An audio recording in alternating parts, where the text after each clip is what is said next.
What's up, guys? King Yhwach is here.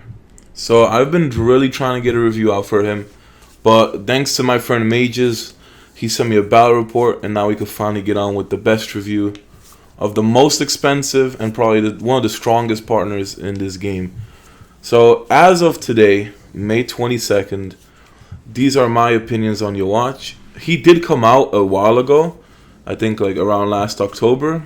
So he's an old partner, but he still holds himself as the king. Now, taking a look at his overall, basically his overview, he is an assaulter that is very good for PvP and PvE. Now, when you look at his growth rates, considering he came out so many months ago, had a 5,200 strength base stat with a 5.5 growth rate, that is still the highest strength growth rate we have in this game. Now, for an assaulter, he has 4,500 base agility plus 5.0 growth rates. Now, he is also the strongest assaulter and the fastest. Now, even though assaulters don't focus on wisdom, he still has 3,300 base stat and a 4.2. That makes him have the highest growth rates for an assaulter as far as strength, agility, and wisdom. Now, he has 5,000 base health with a growth rate of 5.3. Now, I'm not sure if he has higher growth rates than Mugetsu for health. I'd have to check that up. But I know Mugetsu has the highest base stat, around I think 6,000 health. So his HP is still really good. Now, out of all these categories, he holds the highest growth rates for an assaulter. Now, taking a look at his abilities. So his talent is Self-Blessing, increases his own strength by 20% and agility by 20%. Now, that is a huge boost, considering Zanpakutos give 20% speed increments and stuff like that. So you can only imagine how strong and how fast he could be. Now, he also has a naturally 15% damage rate, so he will automatically even hit harder than most assaulters. Now, look at his skill. Probably one of the most overpowered skills in this game. So, Multiple Sacred Arrow attacks all enemies with a growth rate of 210%. That is very, very high. Very high.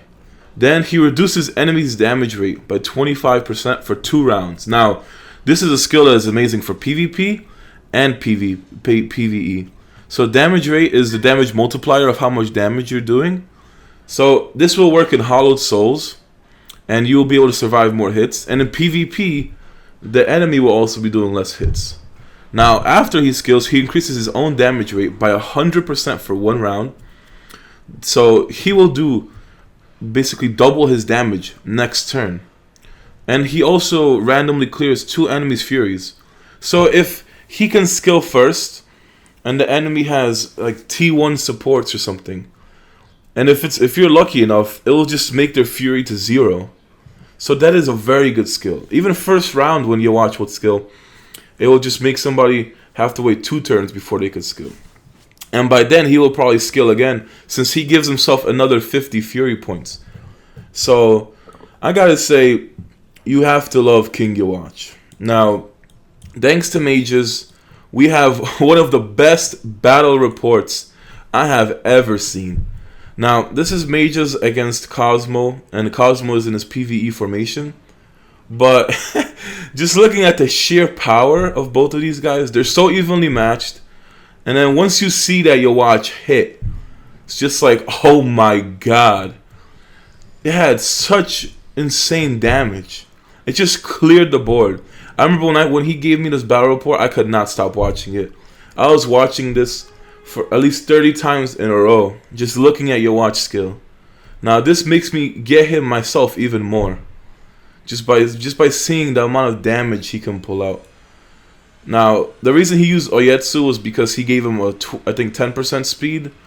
That's what made him faster than his supports. But man, that is just beautiful every time I look at it. I just wish I had any watch myself.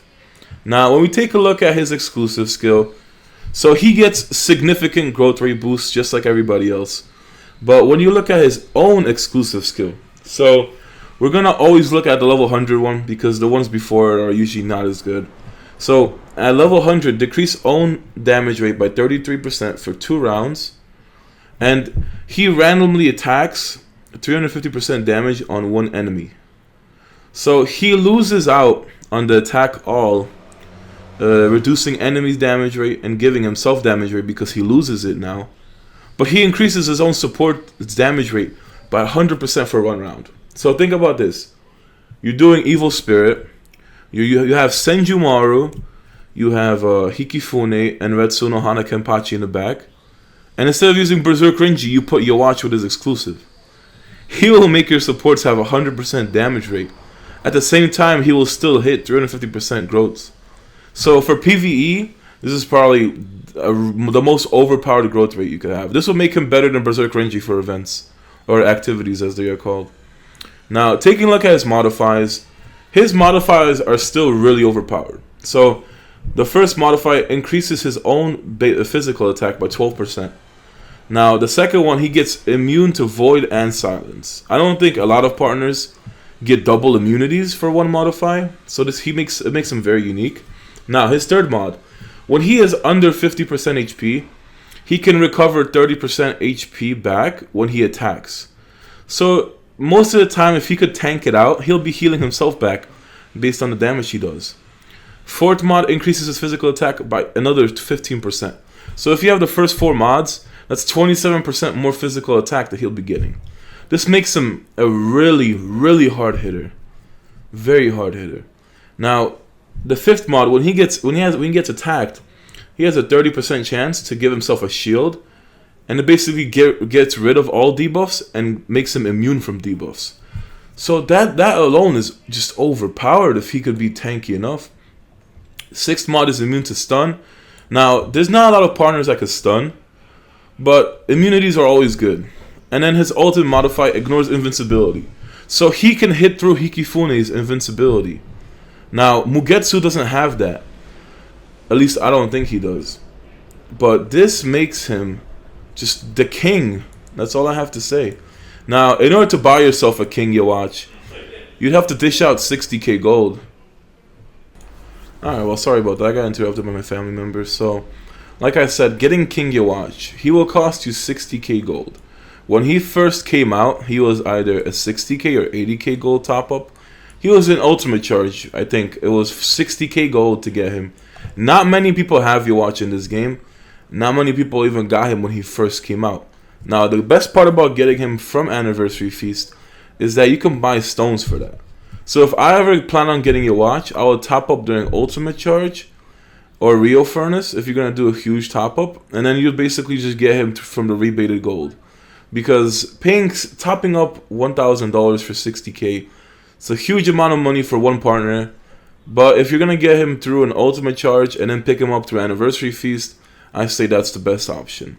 Now, we reached the conclusion of him. So, his pros is that he has a very strong passive. He attacks all with a 210% growth rate. That is very high. Now, he also reduces enemies' damage rate by 25% for 2 rounds. Gives himself 100% damage rate for 1 round. Gets rid of 2 enemies' fury points. And increases his own fury by 50 points. He has a very overpowered exclusive skill. As far as PvE goes, you wouldn't use that exclusive for PvP, but you would get some crazy stats towards that. Now, he has probably the highest growth rates as far as an assaulter is concerned. He has very good modifiers. He is King Yhwach and still the best assaulter in the game.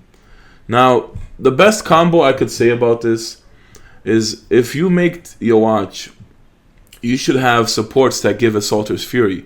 Now, as far as I could think of, I know that Shainimu gives assaulters fury. I'm not sure who else does, but most of the recent supports, they've been either giving assaulters buffs or fury back. So if you could manage to have 2 supports that give him 50% fury back, then it's going to be over, because he gives himself 50 fury. He just needs someone to give him 50 fury back. And oh my, he's just going to keep skilling every round that way. Now, the biggest cons about him, and they are pretty bad, is that it's still a support meta, but since we saw the Mages and Cosmo battle report, you saw that Yhwach can outspeed supports. He has really high growth rates to do it. With a 5.0, he could potentially still be faster than the newest supports. It just matters on what you have on him. Now, he costs a lot. Like I said, it was a 60k top up from Ultimate Charge to pick him up when he first came out. And now you have to spend 60k gold in anniversary. So you have to be really cautious if you want him or not. Now, another downside of his cost is that you could potentially get two 30k partners. So you can pick up a Mugetsu and a True Shikai Ichigo for about 65k gold. Now, that basically covers Yhwach's price. You can even get a Zanpakuto and a True Shikai, or Zanpakuto and a Mugetsu. You could get a full formation for 60k gold. Now, Yhwach isn't for everybody. He's only for people who want to be like kings. But this is the end of my review. I'd like to thank Mages for sending me that battle report. Definitely made it one of the most enjoyable videos I have made by far. Thank you guys for watching. Hopefully you watch more of these character overviews.